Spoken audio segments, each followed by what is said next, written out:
I call it a blessing and a curse. Interesting. And I think a lot of people feel this way about their gift.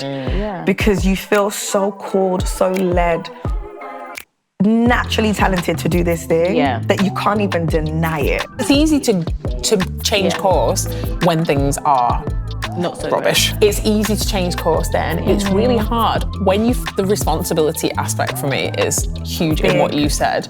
And you love it. And it's like, I can go again. I can get a fresh idea. And how I know what I'm doing now is like so for me and so aligned. And thank you, Jesus. It doesn't drain me. I can coach clients back to back now, and I feel energized at the end of the day. What then are you saying to yourself to have the confidence to keep going in that when you see so many other people doing something? Is courage and confidence the same? We're going to be talking all about having the courage to change course. I think especially in our careers or the lane that we're in. Welcome to the Magnify Conversations. My name's Ruth, and I'm the founder and CEO of Magnify. And my name's Rachel, and I'm one of the hosts of this podcast. Magnify is a global community and content platform focused on equipping women like you to grow in and impact your sphere of influence. We truly want to see you thrive in all areas of life and want to display what faith can look like at the centre of that too. We started the conversations because we wanted to have real discussions about things that matter. Money, relationships, and work, all through the lens of faith and our relationship with God. Ultimately, we know as multifaceted women, things are rarely one size fits all. So we speak with many different women who are from our community and hear their stories. We hope you enjoy this episode of the Magnify Conversations. We were so excited to have Dior Bediako join us for today's episode. We chatted with her about having the courage to change course in life and being okay with a non-linear view of success. Dior is a life coach and founder of Pepper Your Talk, a self-growth school that inspires people to build their dream action by action. It was such a privilege to have Dior in the Magnify Studio, getting real about intertwining faith, wisdom, and optimism to trust the process and take life's professional turns in our stride. Let's get into the conversation. I'm so excited for this conversation today, ladies. Thanks for joining us, Dior. Thank you. Me and Sinead, we're ready. We're ready to have this conversation. We're going to be talking all about having the courage to change course. I think especially in our careers or the lane that we're in, it can be hard to do that. But like, what does it take to pivot or switch lanes? We'll talk around that. We'll talk about, do millennials struggle with that more? Gen Z? We're going to have a conversation all about it and just hear some of your story as well, Dior, because I know you have done that really successfully. But we're going to start with an icebreaker.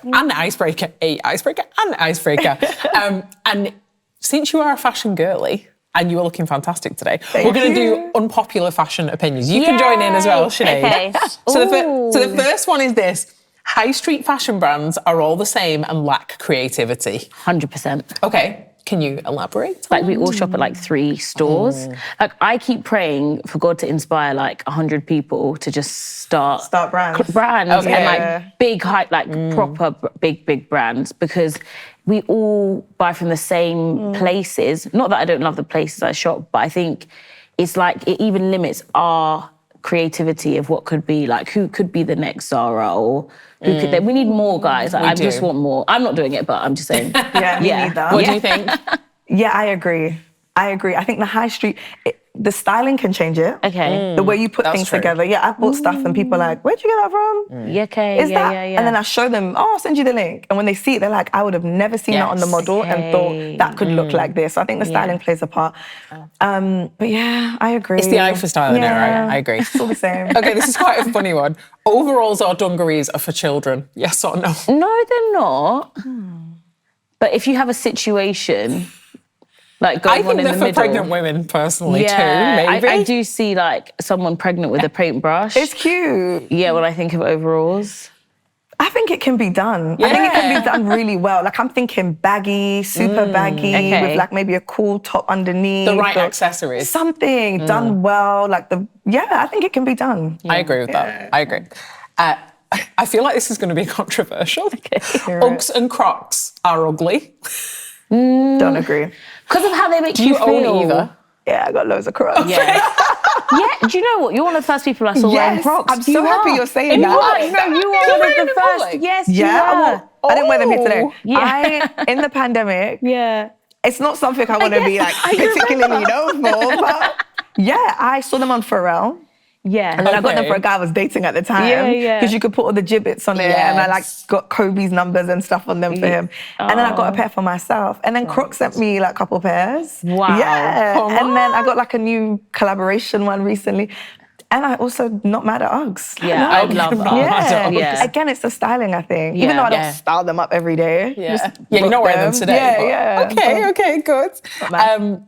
Last one, what's your unpopular fashion opinion? What is mine? I am not a fan of dupes. Okay. And people are like, let people be free, let them wear what they want. Cool. I'm not judging anyone who has them. Just for me, I'm not a fan. Okay. Yeah. Sinead? Oh my gosh, I don't know. I just think sometimes, like, I've actually been following more people that dress for the body type. And I've been hearing this message a lot on social media, like, why would you follow a girl that basically her frame is just not your frame?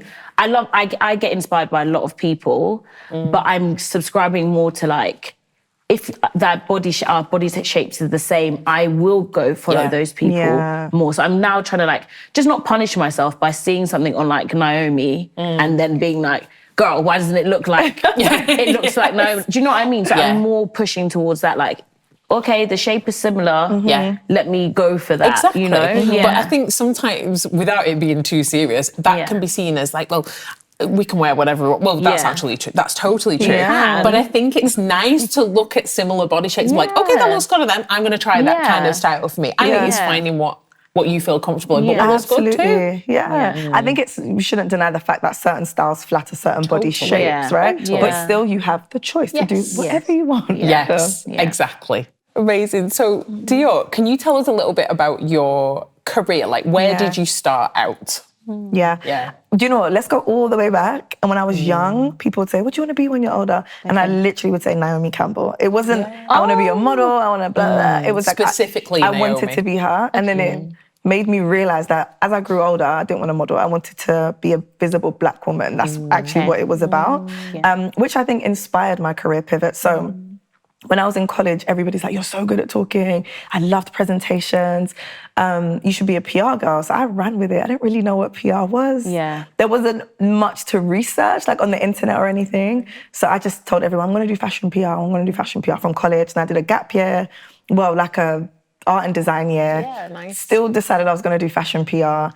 Then I landed my first job at Burberry, which was like the dream come was true. that a PR job?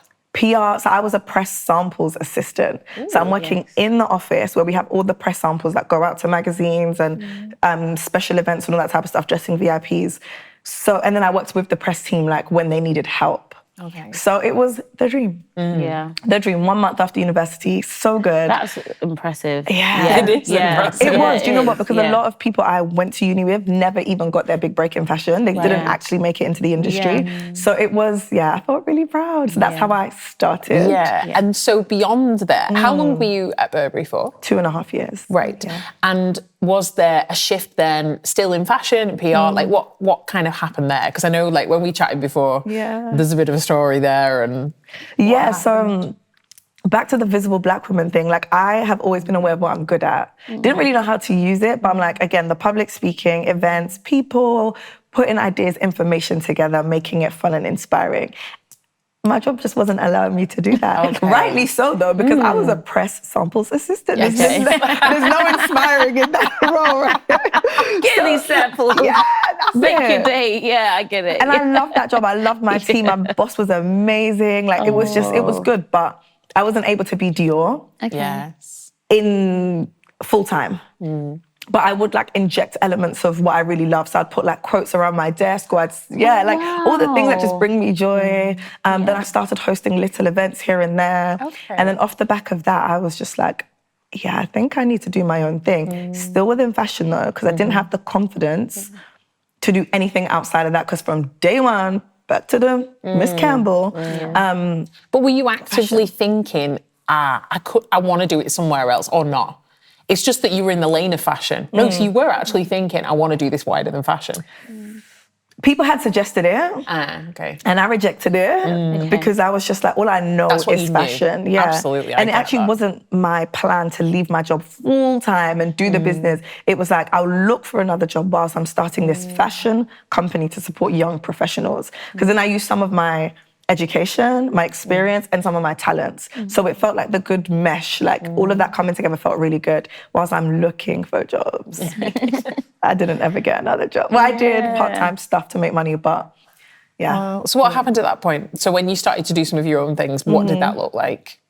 So coming away from Burberry, but you said you stayed in fashion. Yeah. So what was that? What was the transition there? So the transition was Pepper Your Talk. That's my company. Okay. Yeah. So Pepper Your Talk was this career support system for young fashion professionals. So it was like big mission, eradicate nepotism. Literally like tear down the wall, massive mission. Yes. If you don't know anybody in the industry, it's fine. Come to me. We're gonna build a network for you. We're gonna rise up in the industry together. I'm gonna tell you everything I know. I'm gonna bring my fashion friends along the way, and you guys are gonna get all the insights.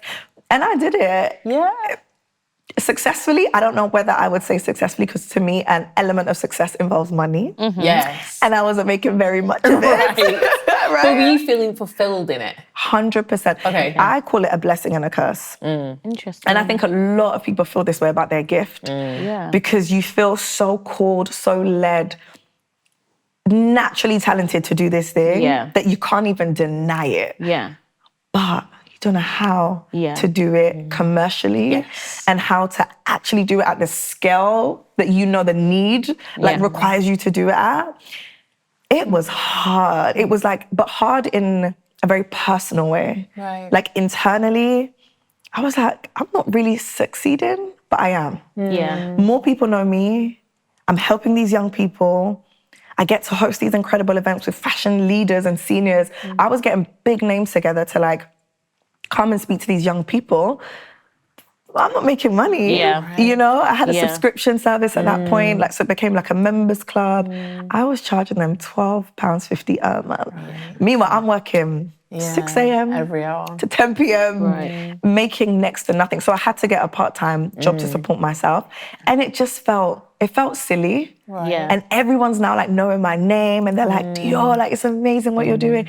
And sometimes before I host an event, I'm just crying at home because I'm like, how is this gonna work? I just don't get how this is going to work. It doesn't make sense. Then I get inspired. A big idea will come. I'm gonna do it this way. Try it. And did you feel responsible to the community you built then as well?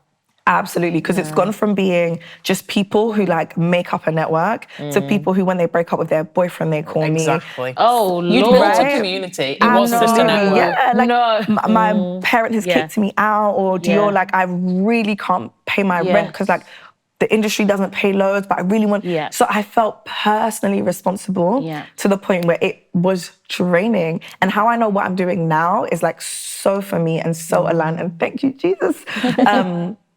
It doesn't drain me. I can coach clients back to back now, and I feel energized at the end of the day. It can be 8 p.m. and I feel like, ooh, for a walk. But before it was draining. Yeah.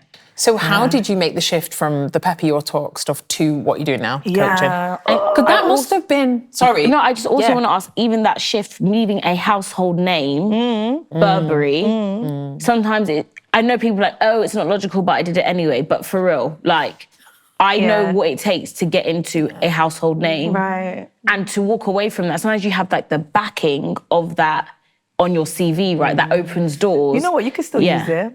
You can use it, You know, you can use it. Throw it in there. But walking away from it, knowing that, I'm not going to be associated. Was it hard to even I worked at a household name firm where my identity, as soon as you say that firm, everyone knows, she's smart. Right. She's about it. And then when you say I've left that place, everyone's like, oh, what happened?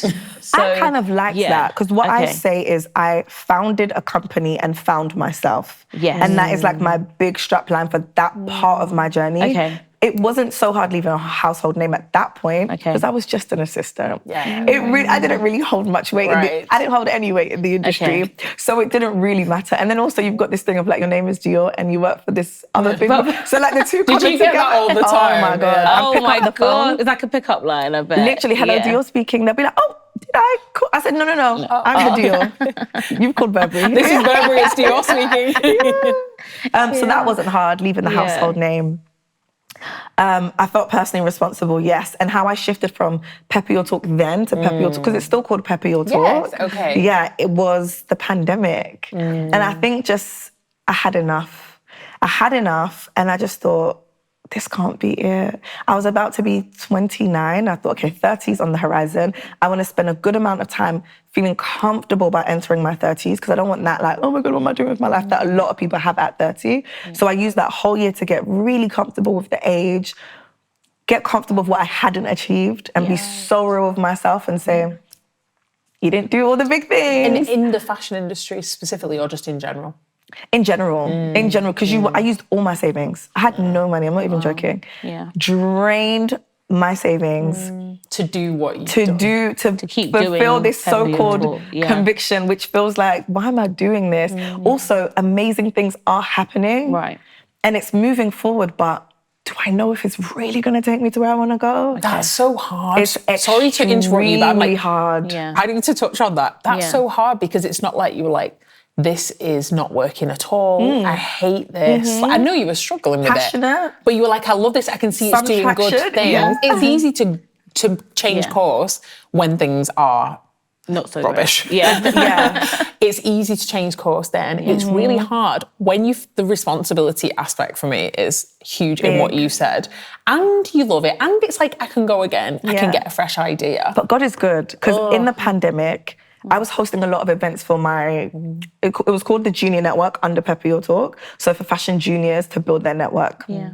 Doing in-person events for them. And obviously the pandemic hit, so I couldn't do in-person events. So I said, okay, I'm going to pivot and make this a mentorship platform, because I had all the fashion seniors. So I was like, okay, I'm going to pair them up with people in my network. They're going to have their mentors now, so that's who they go to whilst I figure out what I'm doing next. Okay. And then I learned about like marketing funnels, which made business finally click for me. Right.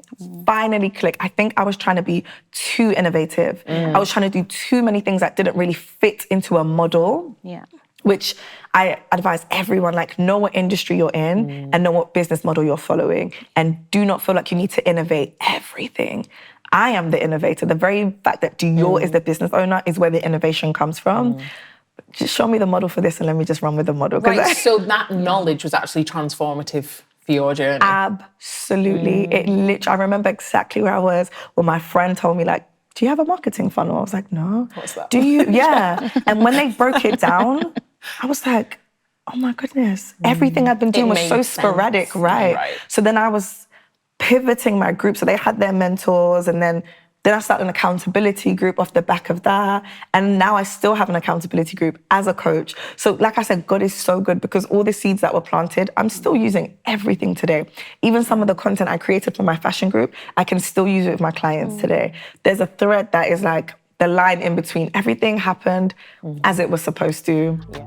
Thank you so much for tuning in today. I'm Sinead, one of your co-hosts. We know so many of you already watch these conversations, so if you haven't subscribed to our channel yet, hit the button now.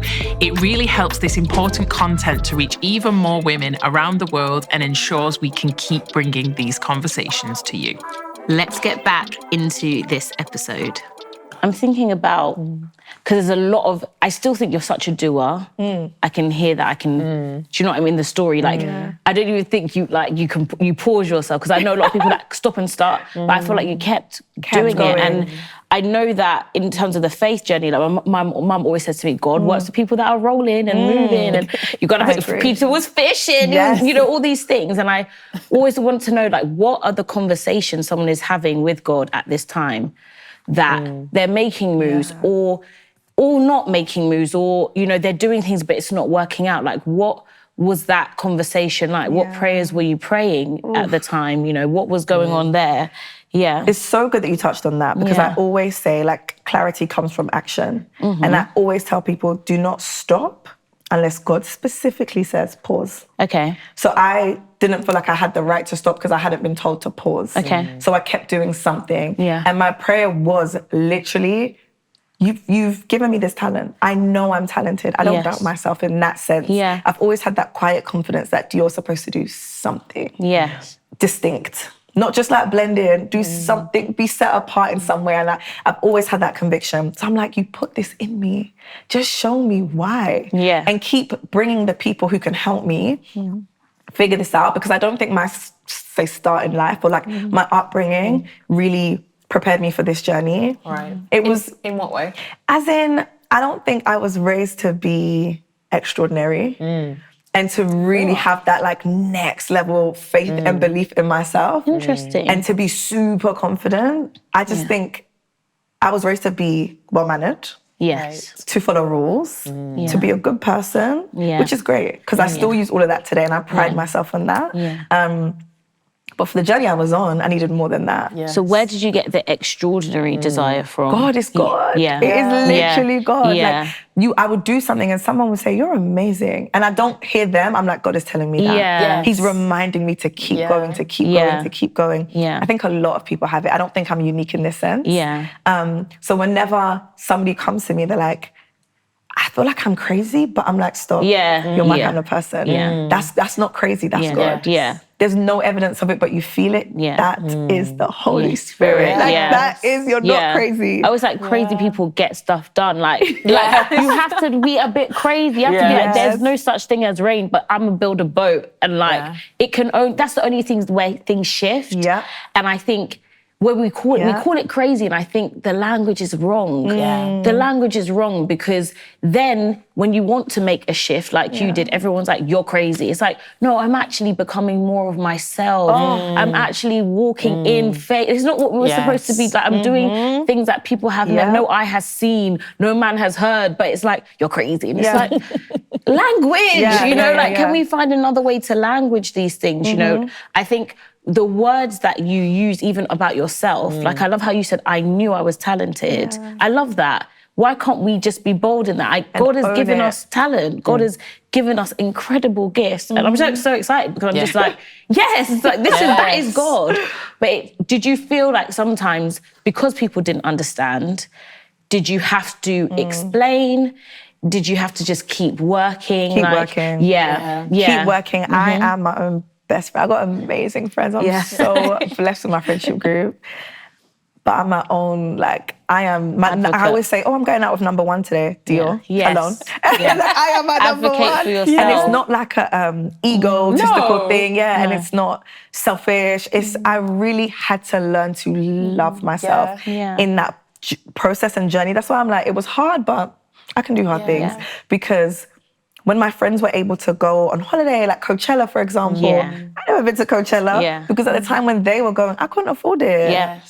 I've been there where everyone was traveling and you're like in a hole somewhere, like writing or reading something. Oh my goodness. But one thing I always love, I love how the Bible talks about time, where it says like there's a time for everything. That's a time so to, true. and I was like, oh, my time will come. My time will come because everybody gets their time. And I think that I wish we looked at time not as an enemy, but there's gonna be a time for this. It's hard though. There's gonna be a time. Because the human journey yes. is based on time. Everything we do, we could be sitting here today if you guys hadn't given me a time to run. We're gonna run for everything we do as in our flesh is based on time. So it's really hard. But I think to remove yourself from that. Even you saying that, you sound like a limitless person.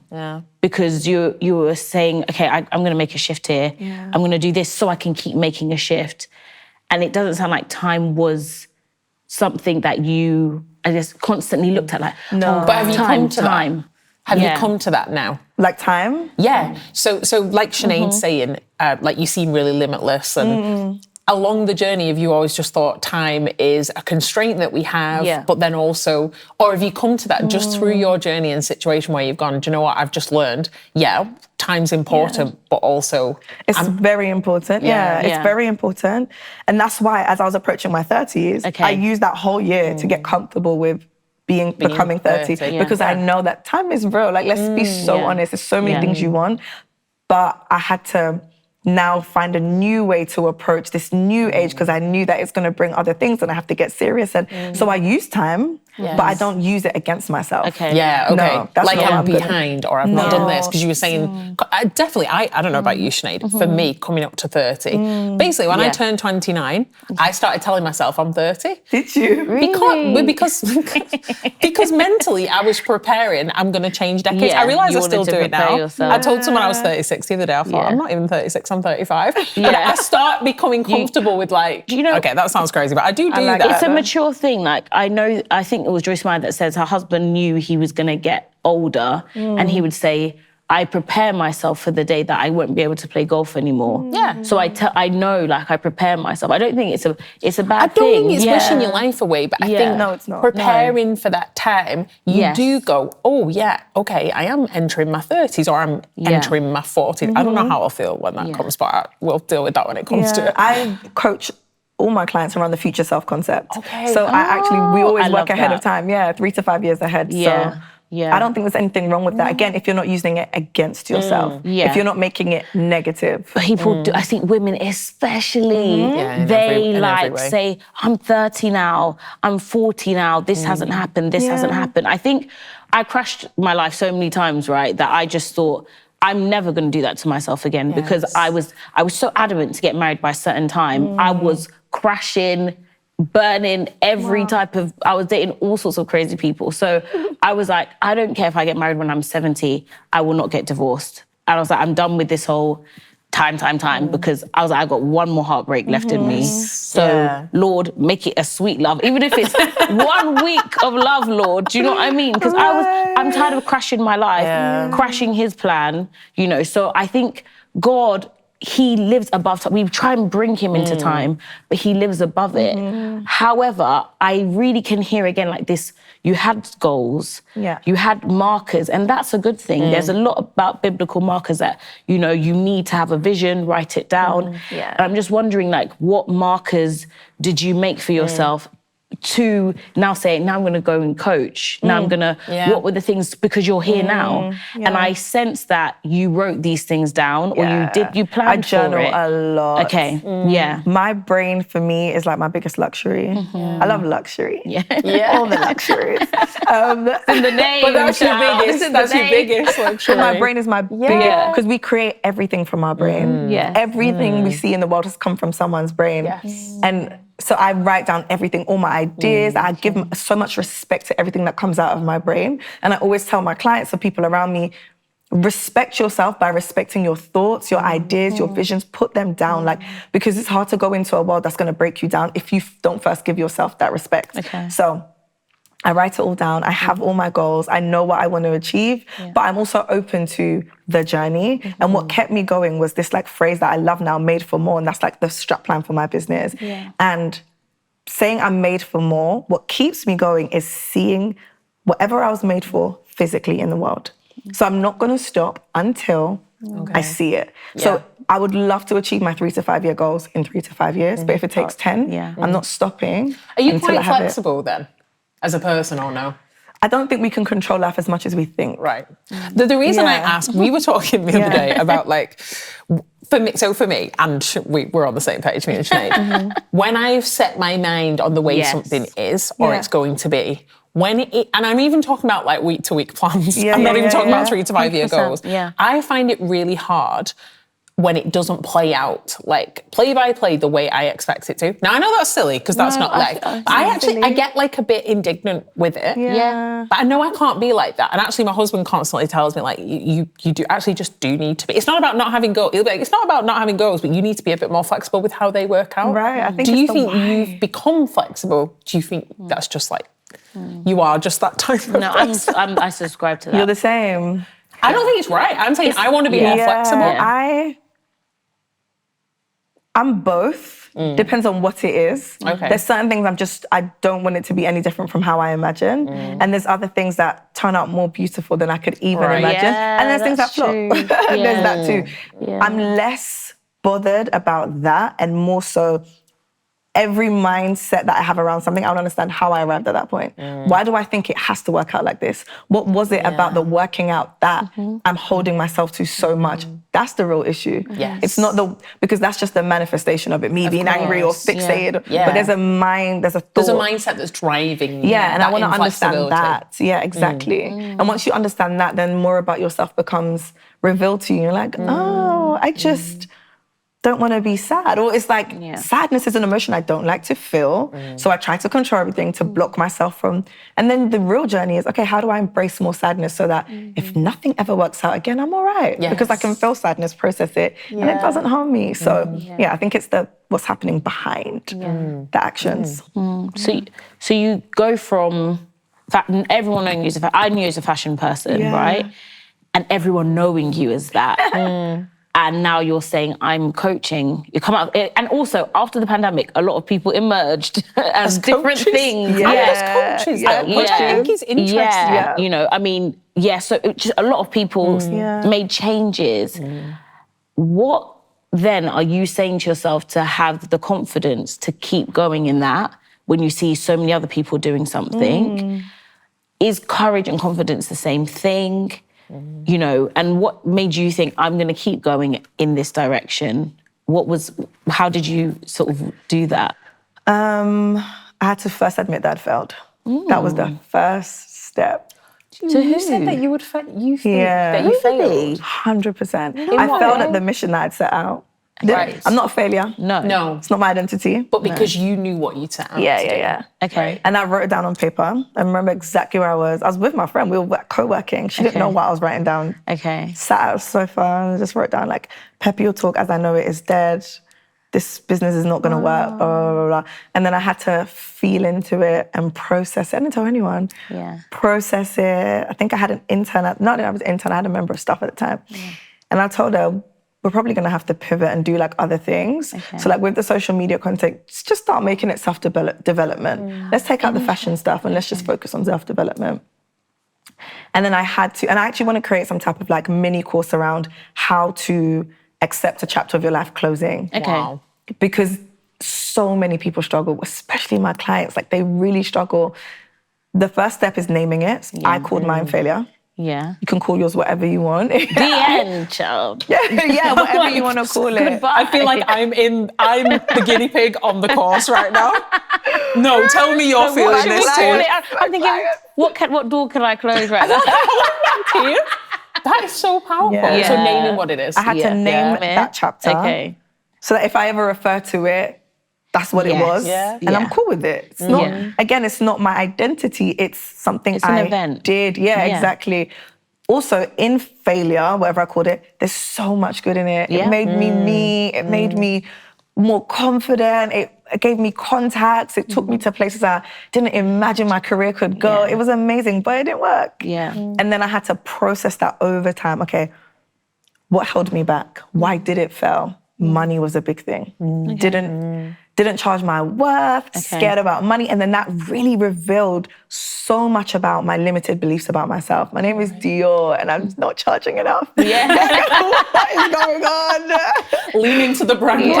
It's great for comedy though. Oh my God, £12.50. And how I promoted it as the price of Nando's. Join my members club for the price of a cocktail or at the time, that's how much Nando's was.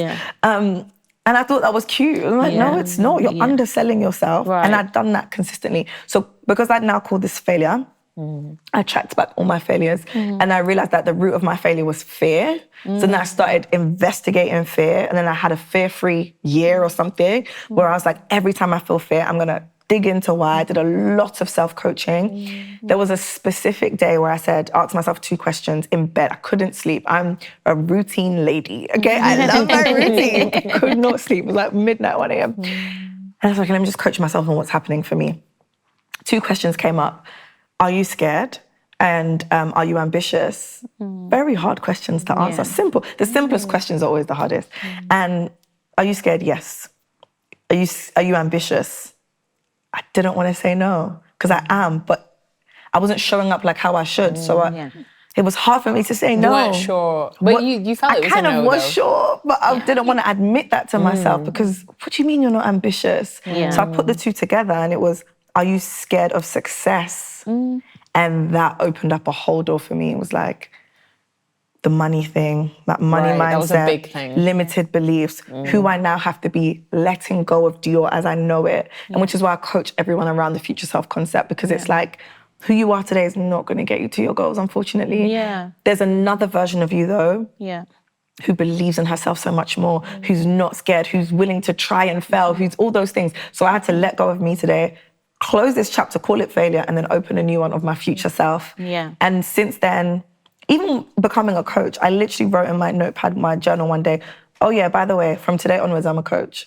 No course, no clients, no nothing. I just had to embody that identity in advance, keep moving forward. So calling that chapter a failure helped me so much. Closing that door helped me so much. But I had to do it personally, privately, with myself first. And now I don't mind talking about it. I've written countless newsletters about it. I coach people through those same feelings, but it had to be a personal journey first. Did you sense a time to do it though, like inner, because again, it's that scent, like don't go unless you're sent. Did you have peace, like, okay, God, like now is the time to let go? Like, did you have an inner peace about it, or? I did have peace. I did have peace. But I didn't have, the peace came eventually, but like I was fighting to keep it going for so long. That didn't feel peaceful. No. And then eventually I said, there's nothing you can do. There's actually nothing you can do. You don't know what you're doing. Let's be so real. But your life isn't going to end because this ended. There's more for you. You still feel really cool. You feel really talented. But yeah, there was peace. But that also doesn't mean, I think there's a lot of, this peace thing gives people a lot of drama because you have peace and fear, you have peace and this, you have peace and this, do you know what I mean? You have peace and rumination, overthinking, and they feel like it should only be peace and you should be floating, la-di-da-di-da. And even when my clients book me, so many emotions come up for them that could make them feel like, oh my God, I shouldn't do this now. But it's because of the journey they're about to go on, but because they feel like they should only have peace, I'm like, okay. It's how you define peace as well. People define it differently, right? And okay, from a Christian perspective, we might think about like the peace that God gives us, but what does that actually feel like? We rely on it too much as being an emotion. So then it's like you saying with your clients, if they don't feel at peace, it's like, oh, it mustn't be the right thing. Or if they do feel at peace, oh, it must be the right thing. It's like, is that really how we're decision making now? Like, it's quite a complex. It is complex. It's a really complex and I think it's thing. very individual. And I think everybody needs to go on a personal study of what that peace feels like for them, so that when they do feel it, they can recognize that, oh, I'm feeling all these other things, but there is that peace there too. So with a lot of Christian stuff, I don't like to just throw that blanket statement. I'm like, go and invest. That's why it's all about relationship with Jesus, right? Absolutely. Because it's like the way you are in your relationship will be different to how I am in my relationship. Just like romantic relationships, which is also how it is with Jesus. It's all going to be so different. So drill down on what, if it's peace, for example, what is that for you? Because your friend could be like, that piece is, I asked my sister the other day, how did you like know your husband's the one? She's like, you just this and that. And I thought, I'll just wait to see for myself. And you do, it's the kind of cheesy thing of people say like, oh, when you know, but it's kind of like, what does that even mean? Because you can try and copy somebody else's. But it is true. When you do, you do. And it's the same. I think it's the same with peace. I think it's a great point about your relationship with God, your relationship with Jesus is from your relationship with him, you understand, this is what peace is like. And I know it, or this isn't. But to someone else, it might just be like, yep, it's go time. Absolutely. For me, it's like a knowing, like it's just, you just know that you know. But I think, again, in relationship, you have a way you talk with God and like you were identifying what voices were not him and were not Dior speaking when you were doing that decision process of, am I afraid of success? You were like actually looking for the clear voice that said, this is what it really is. And I think a lot of us don't really want to hear sometimes no, or just wait a little longer, or it's because you're afraid. It's not because they fired you or because you can't, it's because you're afraid or you've allowed another voice to get louder than mine. I think a lot of us don't slow down to actually hear him. And God is a gentleman, right? He will be like, go on, girl, do your show. Like, do your thing. Like, do you know what I mean? Run up in the mountain. When you come back down from the mountain, I'll still be here. Yeah. You know, so I think it's just, I really like how you listen and you ask questions. And I think even in every sphere of our lives, ask good questions. Yeah. Ask good questions. And seek the answer. Because because not just the answer that you want to hear. No, some people don't even want the answer to their question. No, so like with a lot of I can high five you right now because people don't want the answer. Do you think though, just so like a second kind of part B question, do you think that's because sometimes it's easier when you don't have the answer to procrastinate and keep it becoming kind of an ethereal kind of, let me think about it for 3 years? No, as human beings, we enjoy suffering. We do. I don't. No, that's what we think. But so much of our lives, which becomes suffering, could be avoided. I see it again, like not to keep going back to coaching, but with my clients, they'll be like, so I was thinking I'm not good enough. And then, and then they'll go on to something else. I'm like, answer it. What you've been thinking you're not good enough for 5 years. And you've been suffering as a result of this. And every situation you go into, you take this question, answer this question today. Answer it today. And if it's no, let's work with that no to figure out where you want to get to. Because I'm not trying to force it to be a yes. I would love it for the yes for you. You think you're good enough, but let's get you to where you want to be. So if it's a maybe, maybe I'm good enough. Like a little glimmer, let's get you there if that's what you want to be. But answer it. So that's why I say people don't really want answers to questions. Not always. That's mind-blowing. I've never thought of it. I've never thought of it in that like such clear... I've not thought of it in that clear way, but you're literally right. I think sometimes I've done that, is what I'm relating to. We all do it. I'm feeling seen because I'm like, that's been me. I've been asking, I've got all the questions and I'm happy for them to keep circulating and keep doing the same things. But then if someone was to actually say to me, well, actually just answer the question and have a plan. In certain things, I think I'd be like, oh, okay, I didn't think about that. Make a decision and move forward. The question for me for years was, are you smart? Like, are you actually smart? Are you dumb? I just wouldn't answer it for years. And I tried to get things to show I was smart.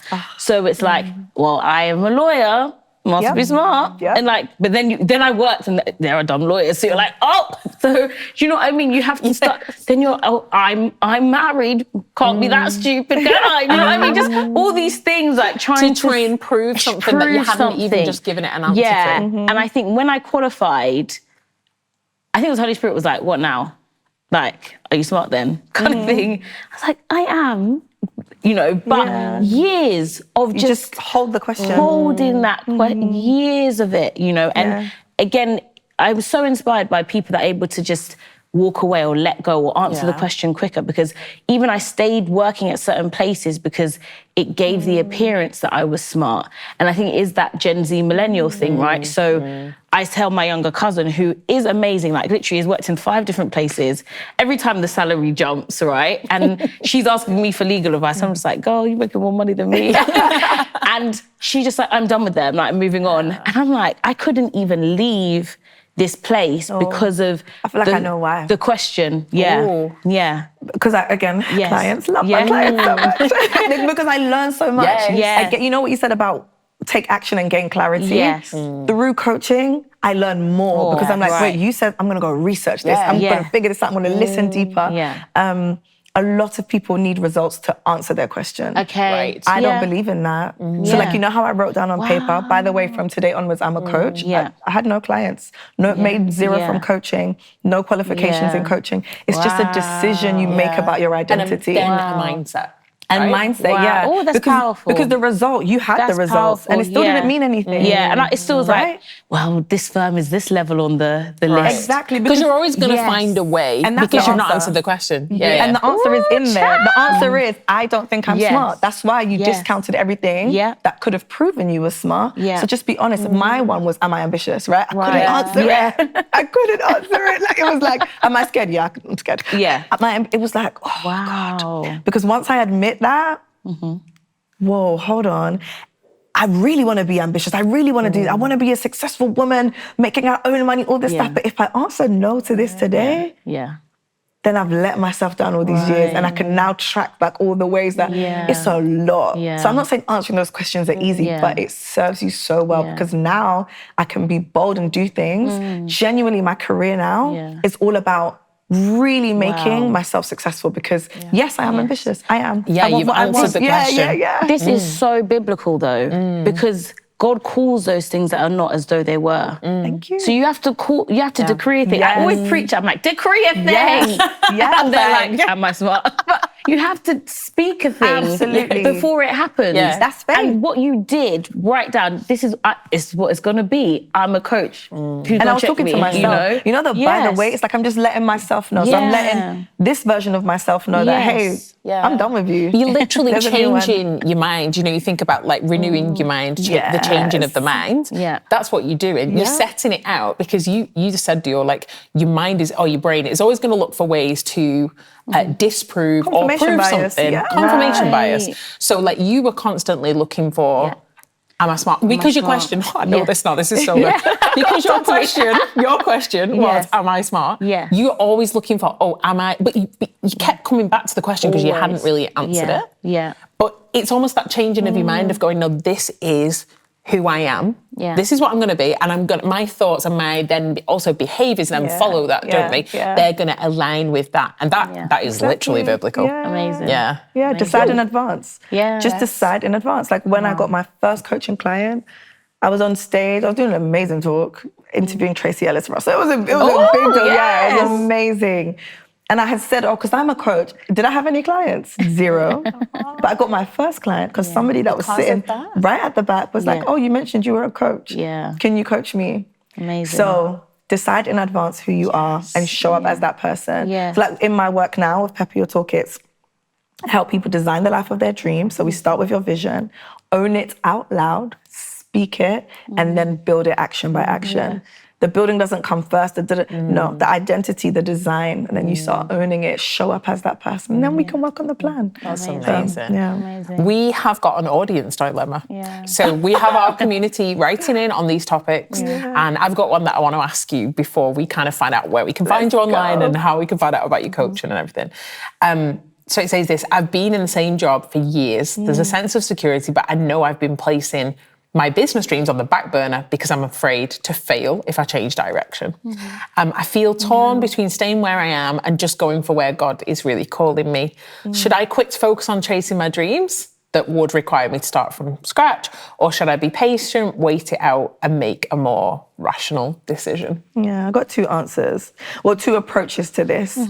As a coach, my approach would never be to tell you what to do. So then I would question what you mean by security in your job and like being secure. What does that mean to you? Because that could just be a construct.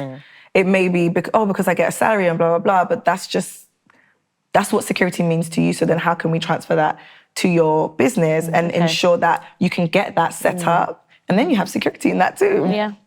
So I'd question all the things that they've made true about their life today, which is not really a fact. And then how can we kind of convert that truth into what you want to do?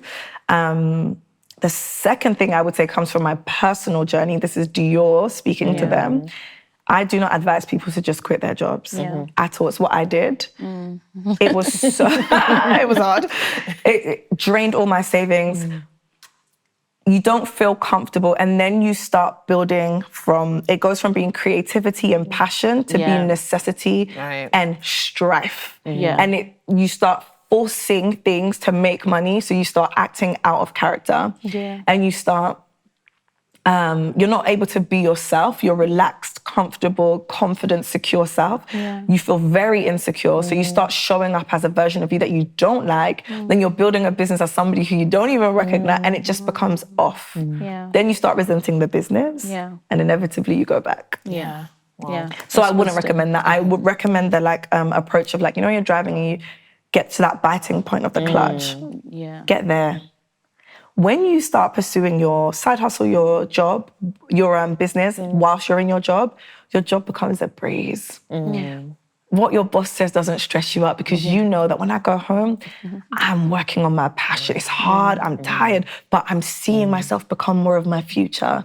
So then it's like other parts of your life just become easier because you're getting that sense of fulfillment. And then just hit that biting point. Get yourself to that point. That can be like 6 months worth of, like expenses or whatever. For everyone, that's different. That biting point is a different thing. Define that biting point. Sometimes that biting point is defined for you, where your boss just lets you go. Or it just becomes very chaotic at work. Or you just feel like, I have to take this opportunity. It's like a big project. I can't do it alongside my job. Sometimes it's decided for you. That's what, and the whole time you have to be praying into it. But plan to do things with a plan and properly. So that's what I would say, 2 angles. So good. And then lastly, we obviously, as a Magnify community, we'd love to know like where we can find you. Is there anything you're working on at the minute that you want us to know about? So my personal Instagram is Dior Bediako, just my name. I am working on so many things. I have a course, which is, it's a program, 6-month program for entrepreneurs. And we work on your future self, we work on building belief, and then we work on your blueprint. So 3 Bs, who you need to be, what you need to believe in your blueprint. And that's like my 6-month accountability group. We open every 3 months for a new cohort. So just keep checking, join my newsletter. Because I write every single week, and that's my promise to my community. You will hear from me every week, even if you're not in any of my programs or anything. And then one-to-one coaching. So I have clients, mainly entrepreneurs. It's like my passion, because I love to see people use what God has given them to put it out into the world and make money. But it's not even just about the money. I think the money comes off the back of value. So when you put your value into the world and getting that like reciprocation of your value in monetary form, I love to see that, especially in women. So those are my main things, but more like I'm going to be creating so much more social media content, showing up on so many different talks and stuff, because I know what I'm supposed to do. So I'm going to do more of it. So refreshing. That's been amazing, Dior. And Sinead, this conversation, it's been so Fantastic. good. Thank you. And it'll be amazing for this community too. Thank you. Thank you. Thank you for joining us for this week's conversation. We hope you gleaned as much from it as we did. If you haven't already, subscribe to our channel to keep up to date with all of our episodes at the Magnify Conversations. And if you have a story to share and would like to be featured on the conversations, get in touch with Team Magnify through magnifycollective.com and head over to our contact form. We'll see you next Monday for another installment from all of our team and crew. See you next week.